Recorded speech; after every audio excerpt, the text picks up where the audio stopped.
All right, today is Tuesday, May 17th. I am Christina Dillabo, Director of Communications for the Desert Southwest Conference, and you're watching or joining on Tuesday Talks, a weekly conversation with church communicators meeting, maybe, I don't know. But it's a great place for your church staff or maybe a new pastor or even pastors that have been pastors forever and ever to join and find out what's going on, ask questions, share ideas, and learn about new resources that are coming available. Okay, so today the main focus that I want to share with you all is about the pre-conference briefing, which just happened this last weekend on Saturday. The pre-conference briefing was recorded and it is now posted on the annual conference webpage. I'm gonna show you where that is. Here we go. If you go to dscumc.org/AC, that's what the page looks like. And if you scroll down a little bit, you'll see the video box here. It's also linked right here. It's almost an hour long, but I'll give you a spoiler alert. I'd say about the first 40 minutes is, actually, I'm going to go ahead and go to it. Let's open it up. The first 40 minutes is, all the scheduled stuff that we were going to cover. Then, and there's practice voting that's happening, and I'm going to talk a little bit about that in a sec. And then right around, I guess it was more than 40 minutes. There it is. Around 45 minutes, all you see is this logo. So I'm sorry, we had some more questions during the breakout session. And so while I was addressing those questions, we didn't have the video spotlighted on me or the persons asking questions. So, I mean, I can't undo that. I can't change it, but you'll see there is a segment where I'm talking about, let's see, where is it? Oh, I think I just passed it. Well, if you play it, there is a segment where I'm sharing my screen because I edited the video to try to add a little bit of context. Oh, I can't see where that is. Anyway, that segment is about showing you how to use the Get Recognized form in the voting platform, because we didn't actually show that during the voting practice. We just showed, here's where you enter your voter ID, and there's going to be a load ballot button that you would click on to get the ballot started when whoever annual conference says, well, it would be the bishop, says, okay, let's open the ballot. And then you click on that. Anyway, you can watch the video to see how that looks. But what I wanted to do in my edited version is to also show you how to use the Get Recognized form. The Get Recognized form is what the participants, the voting members that are joining annual conference via Zoom will use to get recognized at the floor. And actually even the voting members that are in person at annual conference. So what they'll do is enter their first name, last name, choose from the drop-down list what it is that they want to get recognized for.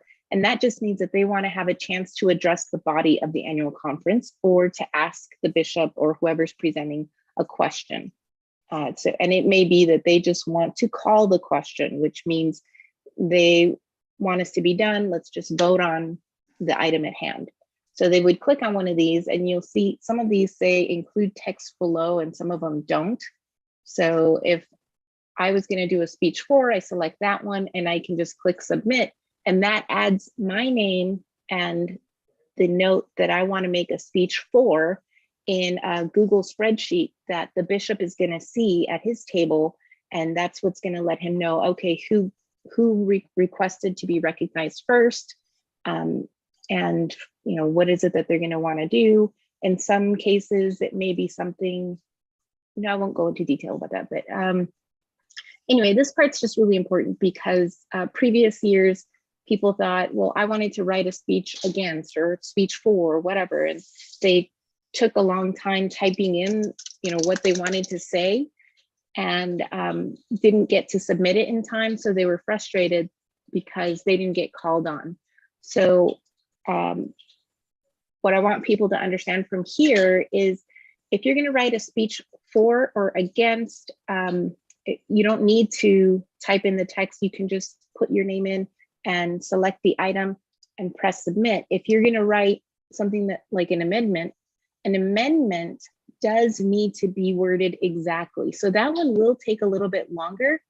And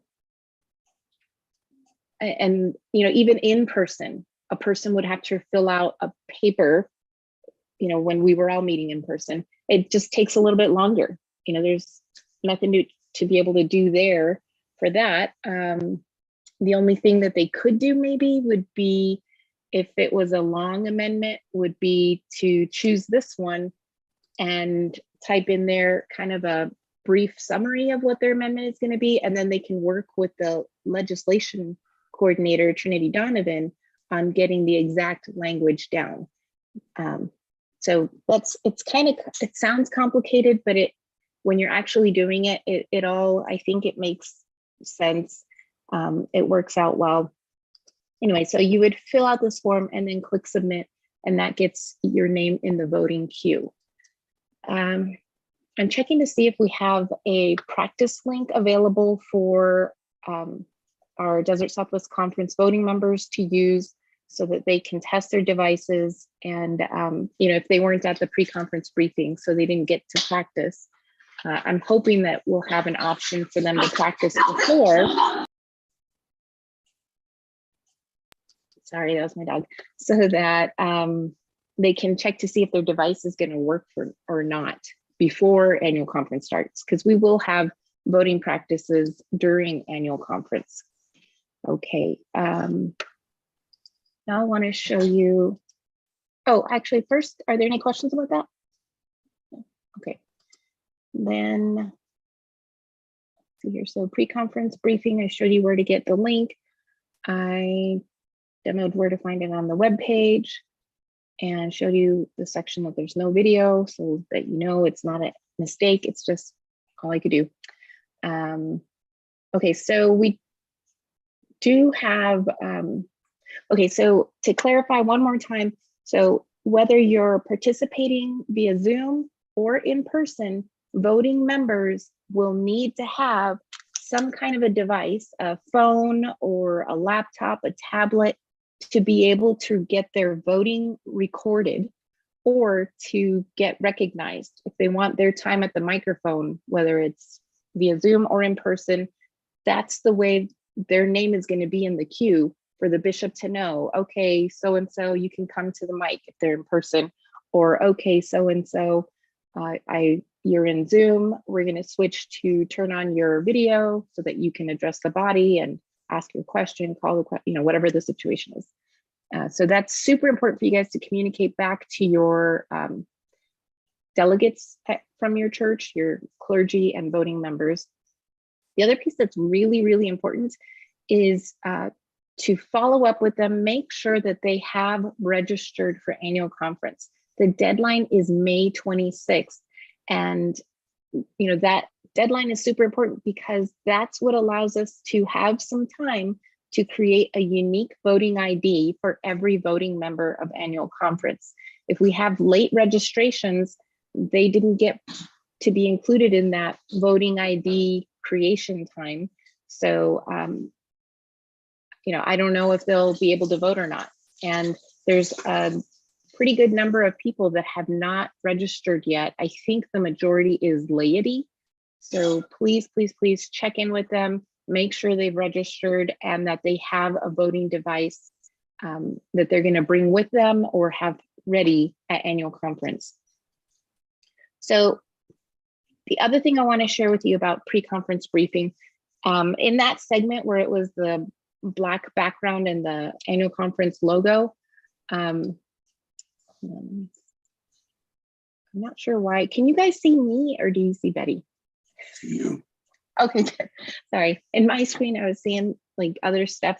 Okay, so the big deal is for those churches that are planning on having their lay members to annual conference and maybe even their pastor gather at the church to watch the live stream and vote and do everything from there. So it's their voting delegates that are gathering together at the church to participate via Zoom.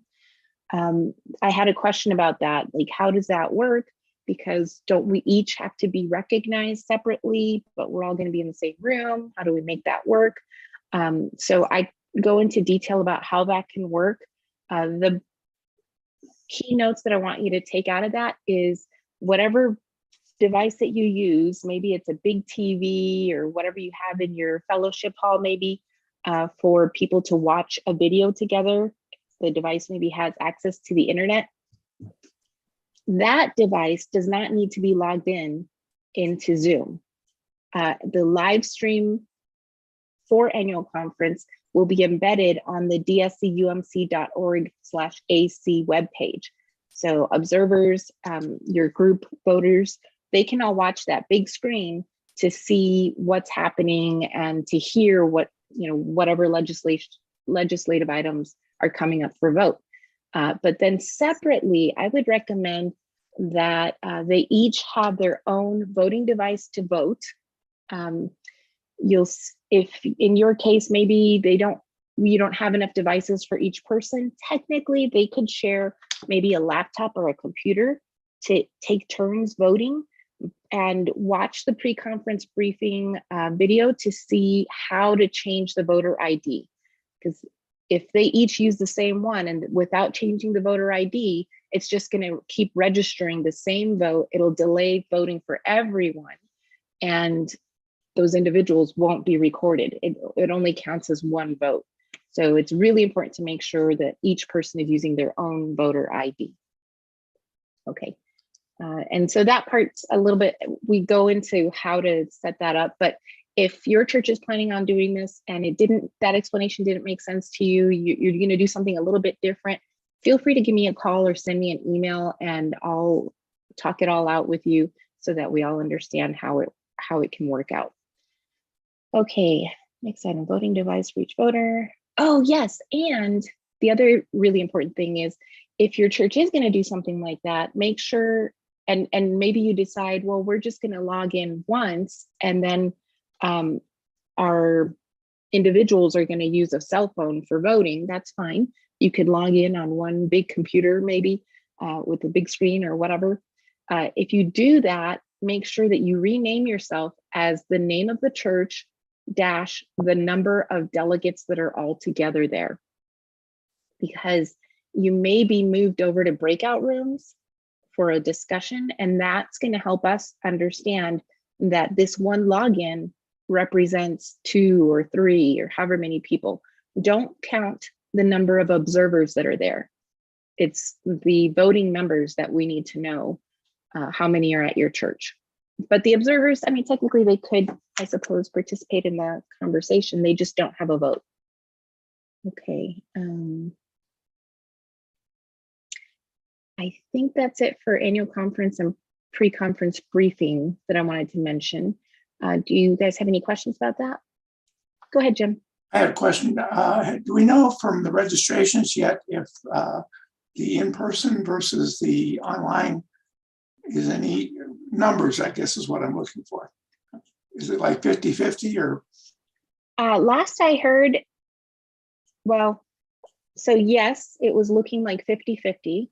We were planning on normally for annual conference, like way before COVID, and that everybody was meeting in person, depending on how many ordinands we had or how many were in the memorial service, that would boost the registration numbers if we had a big class.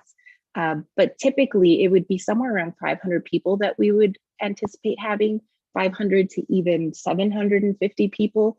But this year with the hybrid situation, last I heard, but this was like maybe a week and a half ago, only about half of the people had registered already. And of that half, 50% were online and 50% were in person. So right now we're planning to have in-person seating for up to, I think, 280. And that may change. And there's definitely going to be room to add in more tables if it's needed. But that's another reason why that May 26th deadline is really going to help us to understand what do we need to set up for. So we still have time to change that number, but it's going to allow us right now to have bigger tables with less chairs and kind of an open space so that people aren't seated with their backs to the stage. So Thank you. I was just curious how our numbers were coming out. Yeah, no problem. Okay, next item. Okay, so I had a question about the United Methodist Men branding, because their press release mentions the name of men in ministry or men's ministry. I can't remember what it's called. But so to clarify, United Methodist Men with their rebranding, it's not like United Methodist Women that changed their name to United Women in Faith. They're still going to be called United Methodist Men. Their acronym is still going to be UMM, but their focus, so that's how their rebranding is. The focus of the General Commission for United Methodist Men will move from a chartering structure, which all of our churches have a charter of United Methodist. Well, not all of them have it, but the ones that have a United Methodist Men organization, they have a charter for that. So they're going to switch from chartering to a supporting structure, supporting pastors and lay leaders with their men's ministry at their church. So you don't have to have an official chartered United Methodist Men group to be able to use their resources. So that's how it works. Hope that makes sense. But I will have a short video that I'm going to share during annual conference. There's also a short video of the United Women in Faith. Many of the agencies are sending short videos to share during annual conference.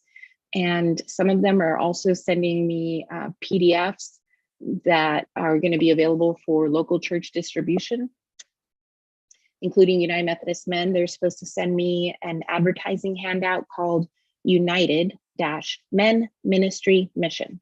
So they're going to send that. I think those are all supposed to be to explain if it's a rebranding, but more importantly, in all cases, they're sharing information about resources that they're developing or have available now. So that kind of stuff, I'm going to link all of those on the annual conference webpage. And as soon as maybe if we have a Tuesday talk after annual conference or the week of annual conference, probably, I'm not sure how they want it. I'm waiting to send them all because I want to send them as a batch so they don't get lost in, one and two little pieces here and there. And some of them, like United Methodist Men, have told me all about what they're going to do, but I haven't received it yet. I haven't seen it yet. I don't know exactly what it is. So once I have them all in a package, then I'll make them available to the churches. I'll send them via Tuesday Talks link, but they'll also be posted on the annual conference webpage. And if it's a video that you may want to play in your own ministry setting, I'll make sure it's available in a Google Drive so you can download it and play it, and you don't have to play it off the internet and deal with internet access problems. Questions about that? Nope. All right, then that's all I have. I guess a quick reminder that this Thursday is I think it's the 4th installment of the 5-week series of prison reform. If you had anybody that was kind of somewhat interested and not sure about joining, it's not really my thing, this would be the one to really encourage them to attend, even if they don't plan on doing anything having to do with prison reform, because this week is when Sister Pragine is going to be in video person. I don't know, is that the way to say it? So she'll respond to questions that we have for her. She's going to do a presentation, and then she'll respond to questions. But that's the one that definitely you want to really push. Okay, that's all I've got. Thank you all for joining. Remember to keep sending me your questions, and Hope you have a great rest of your